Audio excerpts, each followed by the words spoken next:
तो भाई और बहनों, आज परम संत सतगुरु रामपाल जी परमेश्वर जी के आशीर्वाद से, उनके समस्त भक्तों की तरफ से छोटा सा संदेश आर्य समाज के युवा वक्ता सम्माननीय श्री आदित्य वेश जी के लिए है। वैसे तो दुनिया वाले आदित्य वेश जी को स्वामी कहकर पुकारते हैं, संत कहकर पुकारते हैं, लेकिन आध्यात्मिक दृष्टि से देखा जाए तो आर्य समाज के जितने भी वक्ता हैं या श्री आदित्य वेश जी हैं, आध्यात्मिक दृष्टि से, भक्ति मार्ग की दृष्टि से उन्हें संत कहना उचित नहीं होगा, उन्हें स्वामी कहकर संबोधित करना भी उचित नहीं होगा। क्योंकि भाई और बहनों, स्वामी शब्द कोई छोटा नहीं है। स्वामी का अर्थ होता है मालिक, परमात्मा, ब्रह्म, जो तीनों लोकों में प्रवेश करके सारी सृष्टि के प्राणियों का धारण पोषण करता है, उसे स्वामी कहते हैं। और उस एकमात्र परम शक्ति के अलावा, जिस परम शक्ति का वैदिक नाम कबीर देव है, जो स्थायी रूप से सतलोक में निवास करता है, सचखंड में निवास करता है, और निसंदेह वर्तमान में वही परम शक्ति कबीर देव संत रामपाल जी के नाम से धरती पर प्रकट हैं, विद्यमान हैं।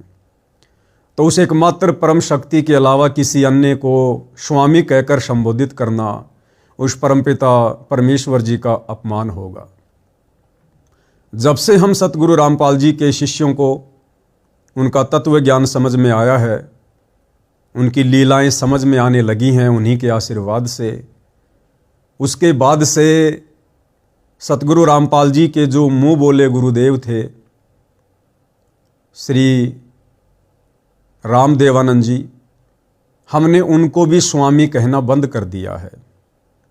क्योंकि हमें पता चल गया है कि कबीर परमेश्वर जगत गुरु हैं, गुरुओं के गुरु हैं, संत शिरोमणि हैं। ये जो भी भूमिका अपने हाथ में लेते हैं, चाहे संत की हो, चाहे सतगुरु की हो, चाहे साहिब की हो, चाहे जगत गुरु की हो, चाहे तत्वदर्शी संत की हो, उसके बाद किसी अन्य व्यक्ति को इन शब्दों की उपमा देकर संबोधित करना उस परम सत्ता कबीर देव का अपमान होता है। तो संत रामपाल जी ने अपना मुंह बोला गुरु जिस आत्मा को बनाया था, आदरणीय रामदेवानंद जी को, उनसे पहले ही उन्होंने गुप्त रूप में वचन भरवा लिए थे कि गुरु शिष्य परंपरा को बनाए रखने के लिए आपने इस कलयुग की बिचली पीढ़ी में 12वें पंथ में मेरा मुंह बोला गुरु बनकर और दुनिया के सामने मेरा सतगुरु बनकर आपको एक एक्टिंग करनी होगी। जो लोग अध्यात्म के जानकार हैं उन्हें पता है कि जब कबीर परमात्मा 650 साल पहले बनारस के काशी शहर में लहरतारा तालाब पर कमल के विकसित फूल पर अवतरित हुए, सतलोक से आकर सशरीर प्रकट हुए, और जब ये 5 वर्ष के हुए तो उन्होंने एक अच्छी आत्मा पंडित रामानंद जी को अपना मुंह बोला गुरु धारण किया और रामानंद जी से कह दिया था कि आप सांसारिक दृष्टि में मेरे गुरु हैं, लेकिन आध्यात्मिक दृष्टि से मैं आपका गुरु हूँ। और ये भूमिका लगभग 120 वर्ष तक उन्होंने की, शिष्य के पद पर रहकर। आज तक कोई उसे नहीं जान पाया। तो इसी प्रकार वर्तमान में सतगुरु रामपाल जी ये स्वयं कबीर परमेश्वर हैं, जगत गुरु हैं। और जब जब कबीर परमात्मा धरती पर प्रकट होते हैं तो गुरु शिष्य परंपरा को बनाए रखने के लिए, क्योंकि ज्ञान गुरु के माध्यम से ही मिलता है, इसलिए उस परमात्मा ने एक साधारण व्यक्ति का जीवन जीते हुए, एक साधारण संत की भांति लीला करते हुए अपना एक मुंह बोला गुरु धारण करना पड़ता है, एक अच्छा भगत बनकर अपने भक्तों को शिक्षा देने के लिए और गुरु शिष्य परंपरा को बनाए रखने के लिए। तो जब से सतगुरु रामपाल जी के भक्तों को, उनके शिष्यों को ये स्वामी की परिभाषा समझ में आई है, उसके बाद हम अपने दादा गुरु को भी स्वामी शब्द से संबोधित नहीं करते हैं। तो स्वामी कहने का अधिकारी पूरी सृष्टि में, या संत कहलाने का अधिकारी पूरी सृष्टि में केवल कबीर देव है। और जब जब वो कबीर देव धरती पर संत रूप में प्रकट होता है, केवल उन्हीं को इन विशेष शब्दों से उपमा देकर संबोधित किया जा सकता है। तो आदरणीय आदित्य वेश जी को मैं संत भी नहीं कहूँगा, क्योंकि संत की परिभाषा क्या होती है? जो शास्त्रों से भली भांति परिचित होता है। अब शास्त्र का अर्थ कोई संस्कृत भाषा नहीं होता है कि जिसको संस्कृत भाषा बहुत अच्छी आती होगी वो शास्त्रों से परिचित होगा। संस्कृत केवल एक भाषा है, और एक भाषा का बहुत अच्छा ज्ञान हो जाने से कोई विद्वान नहीं कहा जा सकता। असल में विद्वान केवल कबीर परमात्मा ही है, उनके अलावा दूसरा सृष्टि में कोई विद्वान कहलाने का भी अधिकारी नहीं है। देखिए, संसार में हजारों भाषाएं हैं।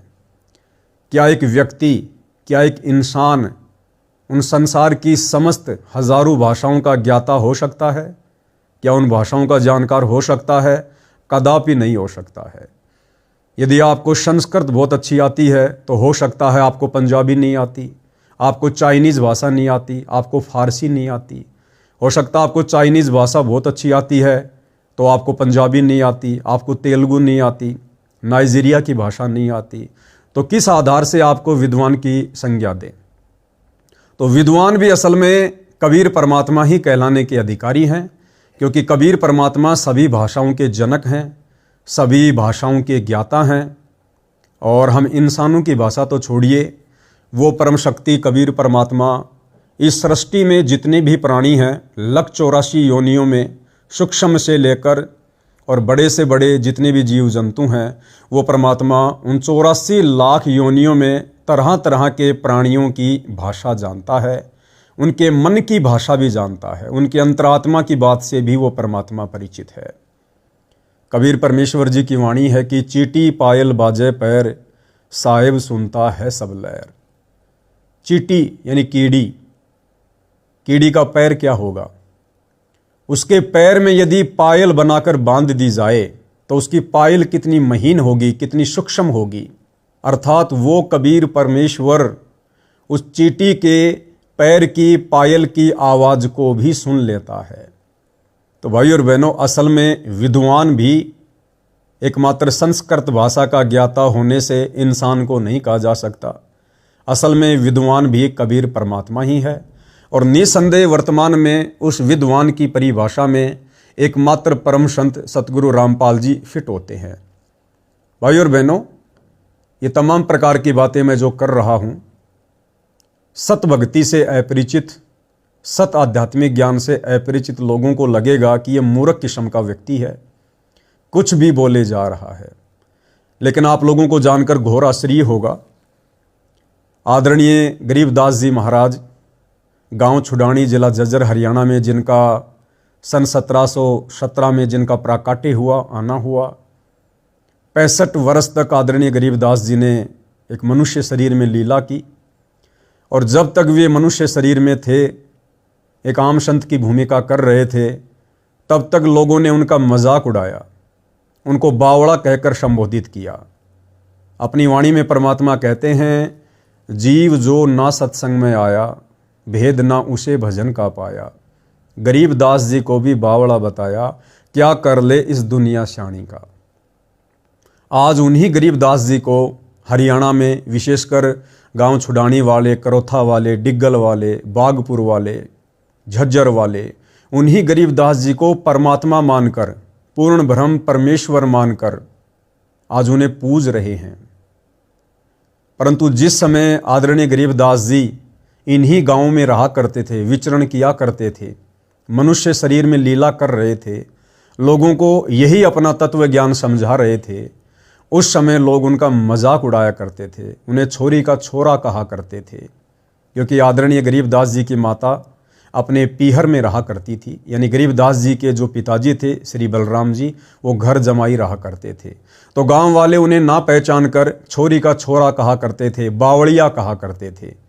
क्योंकि जब गरीबदास जी एक संत की भूमिका करते हुए कबीर परमेश्वर जी की वाणियों का प्रचार करते थे, या उनका जो ज्ञान योग परमेश्वर जी ने खोल दिया था, और जिस प्रकार से वो अमर वाणियाँ बोला करते थे, तो लोग उनका मजाक उड़ाया करते थे, उनकी वाणियों को ना समझकर, ना पहचान कर। और आज उन गरीबदास जी का गांव छुडानी में बहुत ही भव्य मंदिर लोगों ने बना रखा है। वहाँ पर जाकर चढ़ावे चढ़ाते हैं, मन्नतें मांगते हैं। लेकिन हमने ये भी याद रखना चाहिए कि किसी भी महापुरुष के एक बार धरती से चले जाने के बाद हम चाहे उनकी कितनी महिमा करें, कितनी ही पूजा करें, कितना ही गुणगान करें, कितने ही उनके मंदिर और आश्रम बनवाएं, हमें वो वस्तु प्राप्त नहीं हो सकती जिस वस्तु को प्रदान करने के लिए वो परम संत उस समय अवतरित होते हैं, प्रकट होते हैं, यानी मोक्ष। उससे फिर हम वंचित रह जाते हैं। तो आदरणीय गरीबदास जी का भी लोग मजाक उड़ाया करते थे और आदरणीय गरीबदास जी ने सदग्रंथ साहिब की रचना करवाई, अमर ग्रंथ की रचना करवाई, जिसमें 24,000 वाणियाँ उन्होंने बोल रखी हैं। 24,000 वाणियों का अर्थ है हिंदू धर्म के जो चारों पवित्र वेद हैं, यजुर्वेद, सामवेद, अथर्ववेद, ऋग्वेद, इन चारों वेदों को मिलाकर कहीं अधिक वाणियाँ आदरणीय गरीबदास जी के सदग्रंथ साहिब में है। चारों वेदों में कुल 18,000 के आसपास श्लोक हैं, जबकि आदरणीय गरीबदास जी के सदग्रंथ साहिब में 24,000 वाणियाँ हैं। और कमाल की बात यह है कि आदरणीय गरीबदास जी के अमर ग्रंथ में, सदग्रंथ साहिब में, जिसका पाठ छुडानी धाम में किया जाता है, जिसका पाठ वर्तमान में सतलोक आश्रम में किया जाता है, उस अमर ग्रंथ साहिब में विश्व की सभी भाषाओं के शब्दों का समावेश है। बड़ी कमाल की बात है। सारे संसार में जितने भी देश हैं और जितनी भी भाषाएं हैं, हर एक भाषा के शब्द का समावेश, चाहे उर्दू हो, फारसी हो, चाइनीज़ हो, अरबी हो, पंजाबी हो, गुजराती हो, बिहारी हो, किसी भी देश की या किसी भी राज्य की कोई भी भाषा हो, उस भाषा के किसी न किसी शब्द का समावेश आदरणीय गरीबदास जी ने अपने अमर ग्रंथ में किया है। और इस बात को निर्विवाद गरीबदास पंथ के लोग भी स्वीकार करते हैं और निसंदेह आर्य समाज के लोग भी स्वीकार करते हैं। आज उन्हीं गरीबदास जी के मुख कमल से बोली गई वाणियों का खुलासा, अमर ग्रंथ साहिब का खुलासा, यदि इस पूरे विश्व में कोई संत कर रहा है, कोई महापुरुष कर रहा है, तो केवल सतगुरु रामपाल जी हैं। आदरणीय गरीबदास जी के पंथी भी केवल उन वाणियों का पाठ करते हैं, खुलासा वो भी नहीं कर सकते, क्योंकि उनको खुलासा करने के लिए विश्व की सभी भाषाओं का विद्वान होना आवश्यक है। और एक जीव की बस की बात नहीं है, वो चाहे छुडानी धाम की गद्दी पर ही क्यों ना बैठा है। तो सन 1994 से सतगुरु रामपाल जी ने अपने यथार्थ 13वें कबीर पंथ की शुरुआत की और सन 1994 से लेकर सन 2001 तक सतगुरु रामपाल जी के सत्संगों का जो मुख्य आधार था वो केवल सदग्रंथ साहिब था। यानी उस सदग्रंथ साहिब का खुलासा जिसे या तो गरीबदास जी कर सकते थे या कबीर परमात्मा कर सकते हैं, उस सदग्रंथ साहिब का खुलासा सतगुरु रामपाल जी ने किया, बखूबी किया। तो भाई असल में विद्वान फिर वर्तमान में कौन है? क्योंकि सदग्रंथ साहिब का खुलासा वही महापुरुष कर सकता है जिसे विश्व की सभी भाषाओं की जानकारी हो। और सतगुरु रामपाल जी 1994 से कर रहे हैं। भाई किसी या किसी ने तो उसका खुलासा करना ही करना था। गरीबदास जी ऐसा तो है नहीं कि 24,000 वाणियाँ लिखकर खाली दुनिया को उलझाने की दृष्टि से वो चले गए लिखकर। यदि वाणियों को उन्होंने सांकेतिक रूप से लिखा है तो वाणियों का खुलासा भी तो होना है। तो 300 वर्ष हो गए, आज तक किसी भी गरीबदास पंथी ने उन वाणियों का खुलासा नहीं किया। सन 1994 से सतगुरु रामपाल जी उन समस्त वाणियों का बखूबी खुलासा कर रहे हैं। तो वही एकमात्र विद्वान की संज्ञा में वर्तमान में कौन है? सतगुरु रामपाल जी हैं। हालांकि ये बातें आम दुनिया वालों को 2028 के बाद बखूबी समझ में आने लगेंगी, क्योंकि ये युग परिवर्तन का समय चल रहा है। पूरा विश्व युग परिवर्तन के दौर से गुजर रहा है और जब जब धरती पर युग परिवर्तन होता है तब तब त्राहिमाम होता है। त्रेता में राम रावण युद्ध हम सबको याद है। द्वापर में युग परिवर्तन का समय, हम द्वापर से कलयुग में आ रहे थे। महाभारत का युद्ध हुआ, 18 करोड़ सेना कट कट के मरी, त्राईमाम त्राईमाम हुआ। अब इस कलयुग की बिचली पीढ़ी में हम 1000 वर्ष के लिए सतयुग में जा रहे हैं। युग परिवर्तन 2028 के बाद तो भाई त्राहिमाम त्राहिमाम तो होगा। 2026 चल रही है, 2 से 2.5 वर्ष का समय है, लास्ट 3 वर्ष मान लीजिए, पूरी पृथ्वी पर त्राहिमाम त्राहिमाम होगा। कहीं प्राकृतिक आपदाएं आएंगी तो कहीं पर जो कृत्रिम आपदाएं हैं वो आएंगी। बाढ़, भूकंप, अकाल गिरेगा, अतिवृष्टि होगी, अनावृष्टि होगी, सूखा पड़ेगा। कहीं युद्ध होंगे, महायुद्ध होंगे, गृह युद्ध होंगे, विश्व युद्ध होगा। कहीं कोई वायरस आ रहा होगा, कहीं भूकंप आ रहा होगा। यानी तरह तरह से जन धन की भयंकर रूप से हानि होगी सन 2028 तक। और उसके बाद भविष्य मलिका के अनुसार पूरे विश्व की जनसंख्या मात्र 64 करोड़ रहने वाली है। आज जहां पूरे विश्व की जनसंख्या 8 अरब से भी ज़्यादा है, आने वाले 3 से 4 वर्षों में ये जनसंख्या घटकर मात्र 64 करोड़ रहने वाली है भविष्य मलिका के अनुसार। क्योंकि वर्तमान जनसंख्या को देखते हुए कोई भी व्यक्ति सतभक्ति मार्ग को स्वीकार नहीं करने वाला है। इस भौतिक युग की चक्काचौंध में कोई भी व्यक्ति भक्ति को स्वीकार करने वाला नहीं है। आज इंसान को अच्छे से खाना पीना, रहना, मनोरंजन के साधन, घूमने फिरने के साधन, बढ़िया टाइम पर खाना पीना मिल रहा है। इंसान को भक्ति से क्या लेना देना है? क्यों समझना है इंसान को कि मोक्ष क्या होता है, 84 लाख योनियाँ क्या होती हैं? यदि मोक्ष प्राप्त नहीं हुआ तो हमारे साथ में क्या बनेगा? जब इंसान को 2 टाइम की रोजी रोटी अच्छे से मिलती है तो उसे मोक्ष या आध्यात्मिक मार्ग से कोई लेना देना नहीं होता है।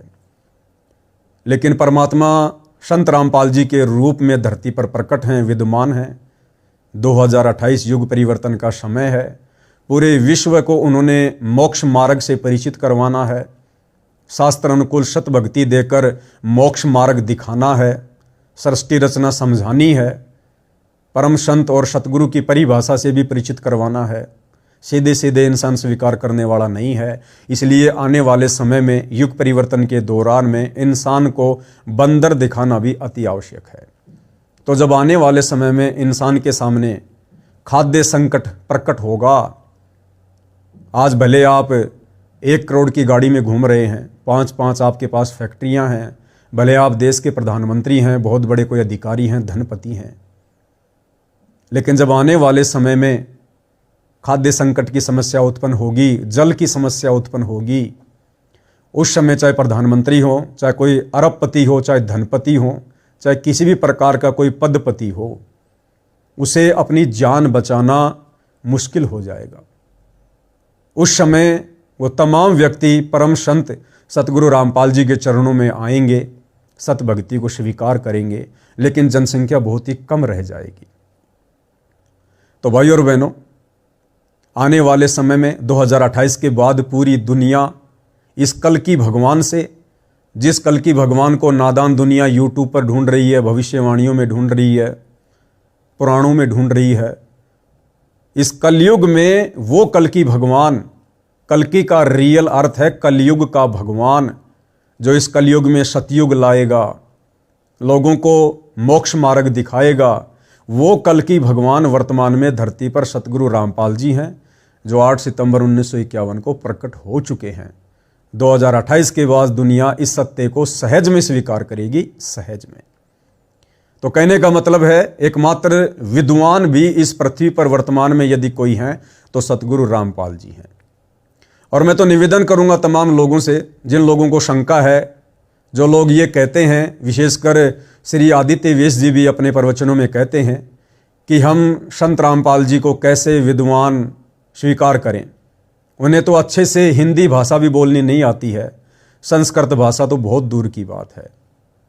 तो आदित्य वेश जी, देखिए, परमात्मा तो असंख्य भाषाओं के ज्ञाता हैं, जानकार हैं, लेकिन आप और हम सब 2 कौड़ी के तुच्छ जीव हैं। हमारी एक सीमा है, एक लिमिट है हमारे ज्ञान की, हमारी क्षमता की। तो परमात्मा ने आप और हमें समझाने के लिए केवल शब्दों का प्रयोग करना पड़ता है, चाहे वो क्षेत्रीय भाषा के हों, चाहे आम सामाजिक भाषा के हों।